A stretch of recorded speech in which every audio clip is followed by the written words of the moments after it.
Hello, I'm Congresswoman Judy representing California's 27th District, and I want to thank you for the invitation to speak today at your biennial General Assembly. I would also like to welcome all the guests in attendance today from all across the United States and including members from the International Federation. I'm proud to have been a member for many years of the Business and Professional Women East Los Angeles Montebello chapter. I'm proud to be a member because of your long history advocating for gender equity, striving to ensure that women from all different backgrounds have the ability to be decision makers and change makers in their organizations and communities. Thank you for the tremendous work each of you do every day to ensure women's empowerment both in and out of the workplace. As a member of the House Small Business Committee, I know just how important women entrepreneurs are to our economy. Simply put, we would not be able to economically recover from the impacts of the COVID-19 pandemic without these incredible women business owners. That's why I've been committed to ensuring that small businesses have the resources they need to weather the pandemic and come out stronger on the other side. One of the ways Congress has been able to provide support is through the Paycheck Protection Program, which provided nearly $1 trillion in forgivable loans to businesses suffering from the economic consequences of the pandemic, helping them keep their doors open and their employees on payroll. However, we noticed a big problem. Too many PPP loans were initially going to large businesses with pre-existing relationships with major banks. That's why we fought to create a $60 billion set-aside for community financial institutions and small lenders, including women-owned businesses who are less likely to have established relationships with big banks. And it worked. After we made this change, small banks and lenders eligible for these set-asides ultimately processed the majority of PPP loans in total dollars. But despite the progress we've seen in regard to women in business, the sad truth is the rights of women in this country have been rolled back significantly by an extreme Supreme Court carrying out an even more extreme agenda. The court's decision to overturn Roe v. Wade stripped away the constitutional rights that millions of women had for 50 years and in an instant. Now, young women in this country have less rights than their grandmothers. In the moments after Roe was overturned, states like Texas and Alabama immediately moved to ban abortion. There were reports of people begging to be let into clinics, banging on doors, of people pleading with abortion care providers to let them have the procedure that would have been legal 10 minutes before. And we saw providers having to refuse care to their patients out of fear of now breaking the law.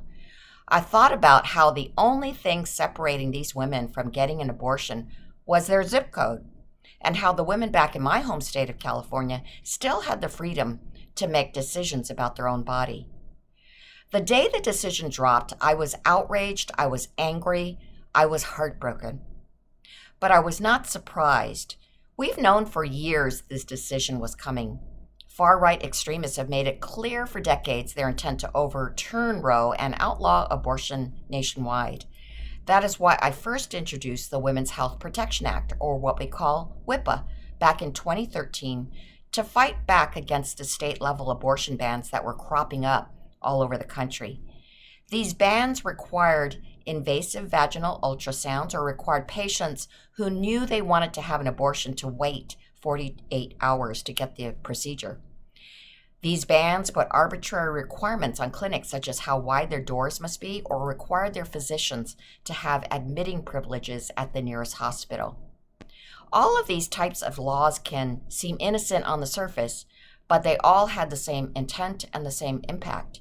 They made it harder for women who sought abortion care to get that care. With over 400 of these laws passed since 2011 and cases making their way through the courts to challenge Roe, I knew we needed a federal law to protect our rights. That's why I introduced the Women's Health Protection Act back in 2013. WIPA creates a federal right to access abortion care, and it makes sure states cannot chip away at that right. And I have been pushing for passage of this bill ever since. I am proud to say WIPA passed the U.S. House of Representatives in September 2021, and again, just the other week, alongside a bill I co-sponsored, the Ensuring Access to Abortion Act, which would safeguard the right to travel across state lines to receive an abortion. But the overturning of Roe has now set a dangerous precedent, which swings the doors wide open for the court to strip us further of our rights.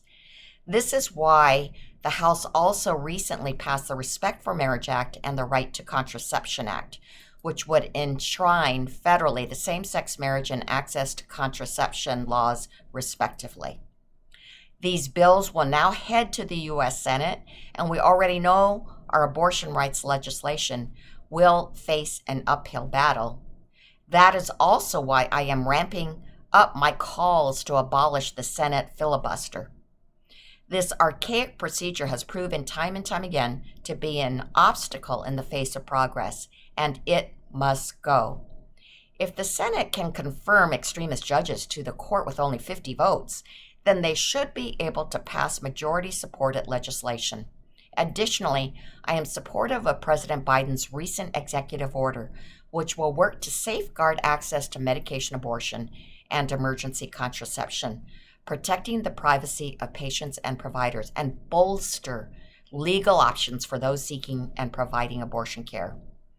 We must explore every avenue possible as we continue to navigate the post-Roe world we now live in. But I also know just how important it is to stand up for our values outside of the halls of Congress. Sometimes we must put our bodies on the line to make it clear we will not back down and we will not let our voices be silenced. So at the end of June, I joined with hundreds of activists from around the country to protest the unjust shedding of our long-standing fundamental right, marching by the U.S. Capitol and Supreme Court, letting unelected justices and the public know that this fight is far from over. We stopped traffic, sat in the hot sun, and eventually we were arrested by Capitol police officers for our peaceful protest. Nearly 200 of us were arrested that afternoon, making it the largest mass arrest on Capitol grounds in years. And I have to tell you, I've never been so proud to be arrested. That day, I was so inspired by the activists I was arrested alongside. They came from all over the nation and were of all ages and ethnic backgrounds. They came to march for themselves, their sisters, daughters, friends, classmates, colleagues, future generations, and every single woman across this nation. They came to march for women just like each of you here today. So, as we continue to march forward, I want to implore each of you to get involved. You don't have to hold elected office to make a difference, from attending marches and protests to volunteering, to simply uplifting the stories of those who are dealing firsthand with the impacts of this decision. You can incite meaningful change right here at home and across our nation. Again, thank you so much for the invitation to speak at your biennial General Assembly meeting. I hope you can come away from the next couple of days filled with a renewed sense of determination to continue your important work, uplifting women and working toward building better, more equitable communities for all.